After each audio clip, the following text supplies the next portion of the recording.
Jimmarraa ka'ee gara Finfinnee deemu masjida baay'eetu jira. Bisaan hin jiru. Bisaan namni rakkina guddaa karaa dheeraa deemeetii dhaqee bisaan barbaada. Hawwii kanaatu na keessa ture. Biyya Kurdi, biyya Jarmanii, biyya Iraaqi, biyya Turkii, biyya Morookoo, biyya adda addaati. Suuriyaan, Lubnaan, Eertiraan. Namni biyya kana keessa, biyya kana ala qooda irratti hin fudhatin hin jiru. Jarmaniin illee Islimnaa keessa seenan waan kana irratti qooda fudhatanii jiru. Kanaafuu jennaan jara kana baay'een galateeffachuu barbaada. قناة جمعية بشاش الخيرية تقدم كن ميديا دابتا تولا أولتما بشاشا دقرس ربيتين دابني تولا أولتما بشاشا أكما مكايسا فولسا بشاشان أمة مسكينة بلا دابتا ممن إراقور سورتي أرقما Bisaan kana wamti guddaani masjida baay'ee jira. Jalqaba duraatti dhugaa dubbachuudhaaf yeroo baay'ee asii ka'ee yennaan Jimmarraa ka'ee gara Finfinnee deemu masjida baay'eetu jira. Bisaan hin jiru. Bisaan namni rakkina guddaa karaa dheeraa deemeetii dhaqee bisaan barbaada. Hawwii kanaatu na keessa ture. Akkamitti ayyaaniin rakkina jarri kun bisaan kana keessa deemanii rakkatanii jedhanu bisaan salaataa jara kana biirii baase jechuun mataa kan koo keessa dhufe.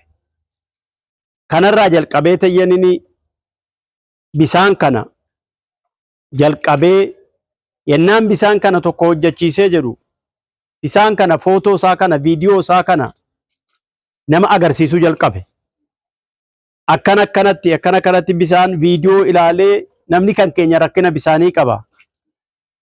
Bisaan immoo Rasuulli alayhi salaatu wassalaam إذا مات ابن آدم انقطع عمله إلا من ثلاث ولد صالح يدعو له وصدقة تجري يبلغه أجرها والعلم ينتفع به من بعد كان كيسا بسان كان ومتي قدان نمني يو بسان أبي جراچون دندو غرو منا يو أبي همتو جراچو دندا سبب كان الرأيين بسان كانت أولكئي تقفى موه يتيم رسول عليه الصلاة والسلام أنا وكافل اليتيم في الجنة هكذا جدا جنة كيست نمني يتيما أبتي جري أكسي جدا يلقب مكانا دبرتي أمس هذا يسا كوان غرغار إنكمني كان كيسا في الأديت ينيني كان رتي وجهشو جلقب الحمد لله بسان هم ما كان كيست بسان كان فكاتو أكا كان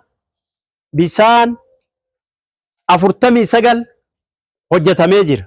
Ani kan miidiyaadhaaf utuu hin ta'in dhugaatti waan eessattuyyuu boruyyuu ragaadhaan namni itti fayyadamee mul'ataa jiru malee isa miidiyaadhaa irraa dabalanii itti irraa qannasanuu miti. Namni ariinuu kan inni beeku. Sababa kanarratti bisaaniin naman gargaara jedhee kanarratti ol ka'e jechuudha. Hayyamnis gaafa baafamu akka Itoophiyaatti baafame. Akka federaalaatti. Annama gandaa miti.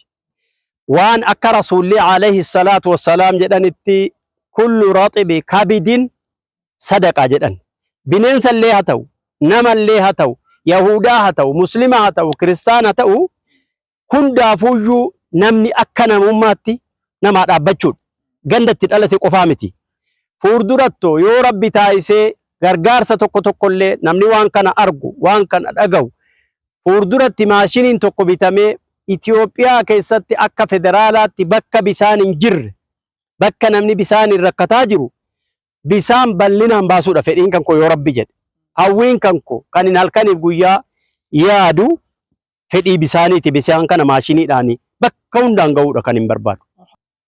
Idrii Rabbiitiin hawwiin kan koo namni waa qabu namni waa harkisaa Rabbiin waa isatti kenne ربنا كجد قرآن كيستي وما تقدموا لأنفسكم من خير تجدوه عند الله جد نمني أتوجروا صدقة شود كنافو جنان مو صدقاء كيسا صدقاء وصديق الرسول الآمن وامتك بساني هنجروا صدقان تأبني كنافو جنان نمني كان أرجو نمني كان أجو حمدا ديتي إساتين كان نبكي أبتي akka bisaan kana karaa majlisaallee ta'e karaa mangistii federaalaallee ta'e karaa gilliillee ta'e akka namni kana argee nu bukkee dhaabbatu jechuun amaanaa. Isinillee hoo akka waan kana ergaan isinitti dabarfadhu kana ergaa kan koo naaf dabarsitanu amaanaadha.